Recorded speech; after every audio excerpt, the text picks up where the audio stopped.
We've listened to calls for change for months as activists demanded justice in the death of Breonna Taylor.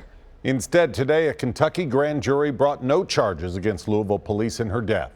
Prosecutors said the two officers who fired their weapons at Taylor during the drug raid were justified in using force to protect themselves because Taylor's boyfriend shot at them first. Officer Brett Hankinson instead faces 3 counts of wanton endangerment for firing into neighboring apartments.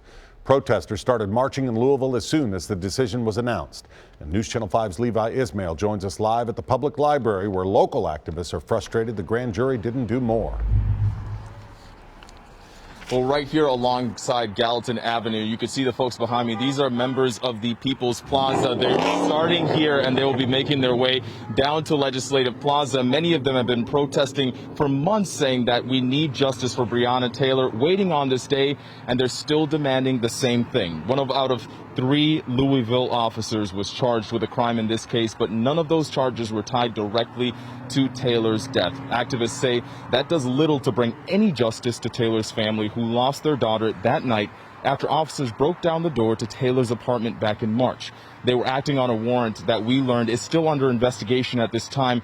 With the information the grand jury was given, Kentucky Attorney General Daniel Cameron says they determined only Officer Hankinson acted with wanton recklessness for allegedly firing 10 rounds blindly into Taylor's apartment.